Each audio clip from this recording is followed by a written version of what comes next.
കഴിഞ്ഞ ദിവസം ഒരു വീഡിയോ ചെയ്തിരുന്നു വിഴിഞ്ഞം തുറമുഖ പദ്ധതിയുടെ ആദ്യ എപ്പിസോഡ്.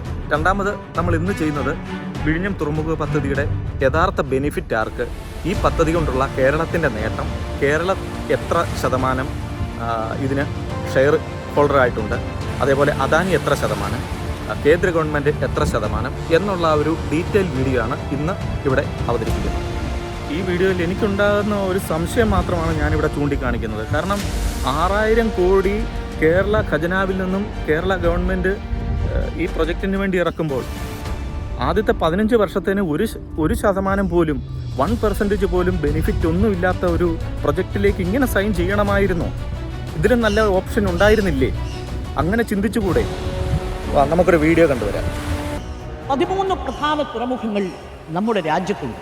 പക്ഷേ അവയിലൊന്നും തന്നെ പൂർണ്ണമായിട്ടും ഓട്ടോമേറ്റഡായ വലിയ മദർഷിപ്പുകൾക്ക് ഇറങ്ങാൻ പറ്റുന്ന സൗകര്യങ്ങളില്ല. എന്നാൽ വിഴിഞ്ഞത്ത് ഈ സൗകര്യമുണ്ട്.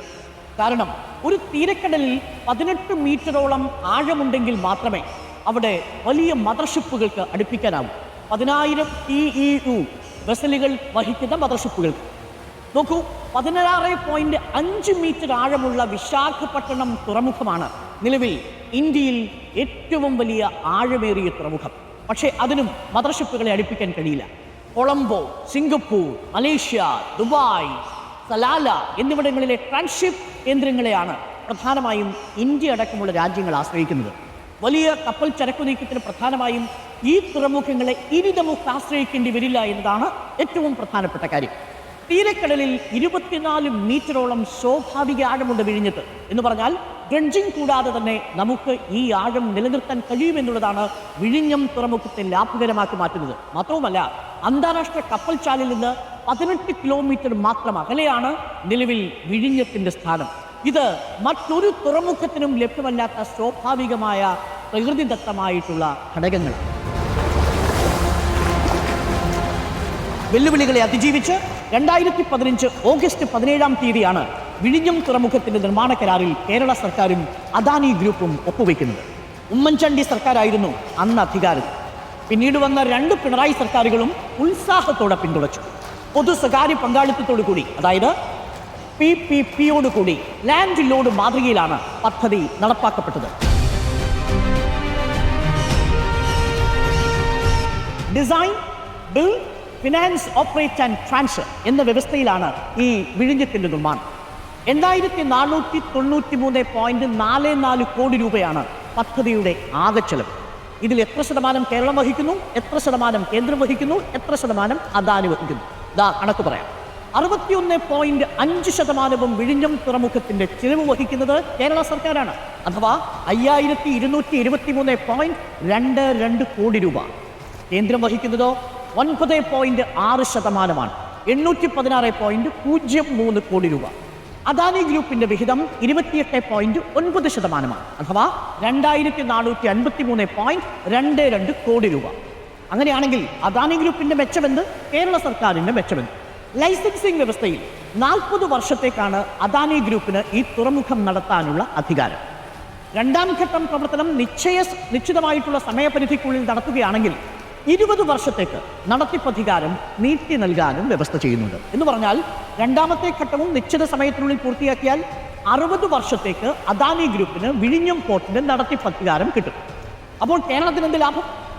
നടത്തിപ്പിന്റെ 15-ാം വർഷം മുതൽ, അതായത് 2024 നമ്മൾ തുടങ്ങിയാൽ 2039 മുതൽ വരുമാന വിഹിതത്തിൽ നിന്ന് 1% സംസ്ഥാന സർക്കാരിന് കിട്ടും. അത്രയേ ഉള്ളൂ എന്നായിരിക്കും? അല്ല, 1% തുടങ്ങി ഓരോ വർഷവും 1% വീതം വർദ്ധിച്ച് പരമാവധി 40% വരെയാകും 40 വർഷം കഴിയുമ്പോൾ.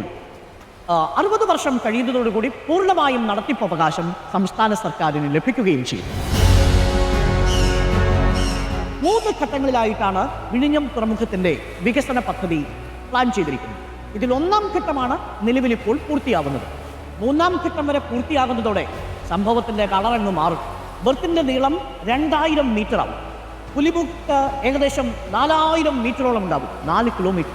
വിഴിഞ്ഞത്തിന് കൈകാര്യം ചെയ്യാവുന്ന ചരക്കിന്റെ ശേഷി 40 ലക്ഷം TEU വരെയാകും എന്നർത്ഥം. 5500-ലധികം പേർക്ക് നേരിട്ട് തൊഴിൽ ലഭിക്കുമെന്നതാണ് വിഴിഞ്ഞം പോർട്ടിന്റെ തന്നെ കണക്ക്. 10 മടങ്ങാണ് സമാന്തരമായ തൊഴിലവസരങ്ങളുടെയും സാധ്യത. ദേശീയപാത 66 ബന്ധിപ്പിച്ച് 79 കിലോമീറ്റർ ദൂരത്തിൽ 60 മീറ്റർ വീതിയിൽ വിഴിഞ്ഞം നാവായിക്കുളം റോഡ് വരും. ബാലരാമപുരം റെയിൽവേ സ്റ്റേഷനുമായി ബന്ധിപ്പിക്കുന്ന ഭൂഗർഭ തീവണ്ടിപ്പാത തുടങ്ങി അടിസ്ഥാന സൗകര്യങ്ങളുടെ വികസനമടക്കം രാജ്യത്തിന്റെ മുഖച്ഛായ മാറ്റുന്ന ചാലകശക്തിയായി വിഴിഞ്ഞം മാറും. ലോകഭൂപടത്തിൽ മിന്നിത്തിളങ്ങുന്ന തുറമുഖ നഗരമായി വിഴിഞ്ഞം നമ്മളുടെ അഭിമാനമാണ്. വിഴിഞ്ഞം തുറമുഖം 3 ഘട്ടവും പൂർത്തിയാകുന്നതോടുകൂടി ലോകം പറയും Dubai, Singapore, Malaysia, Salalah, Colombo ഇവയ്ക്കൊപ്പമല്ല, ഇവയ്ക്ക് മുന്നിലാണ് വിഴിഞ്ഞമെന്ന്.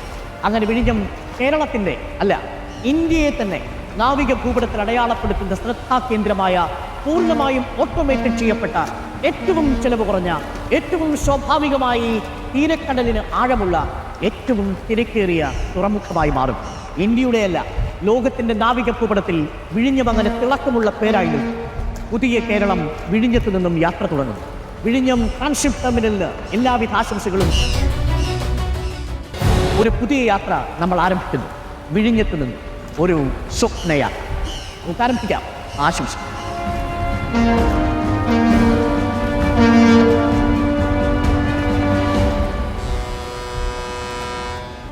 ഈ ഒരു പോർട്ട് വരുന്നതിനോടുകൂടി ഒരുപാട് ജോലി സാധ്യതകൾ കേരളത്തിൻ്റെ വികസനത്തിന് ഒരു നാഴികക്കല്ലായിട്ട് ഫ്യൂച്ചറിൽ, അതായത് നമ്മുടെയൊക്കെ കുട്ടികളുടെ കാലത്ത്, അല്ലെങ്കിൽ കുട്ടികൾ അപ്പൂപ്പന്മാരാകുന്ന കാലത്ത് ഇത് അദാനിയിൽ നിന്നും ഒരു പ്രൈവറ്റ് സ്ഥാപനത്തിൽ നിന്നും നമുക്ക് കേരള ഗവൺമെൻറ്റിന് മാറിക്കിട്ടുന്ന ഒരവസ്ഥയിലേക്കാണ്. ഇതെന്തുകൊണ്ട് കേരള സർക്കാരിന് നേരിട്ട് നടത്തിക്കൂടായിരുന്നു? ഇങ്ങനെ ഒരു കരാറിൽ ഉമ്മൻചാണ്ടി ഒപ്പുവെച്ചു എന്നുള്ളത് എന്നെ ഇന്നും ഒരു സംശയത്തിൻ്റെ മുൾമുനയിൽ നിർത്താൻ സഹായിക്കുന്ന ഒരു ഘടകം തന്നെയാണ്. ഇനിവേ ഞാൻ പോകുന്നു. Bye bye.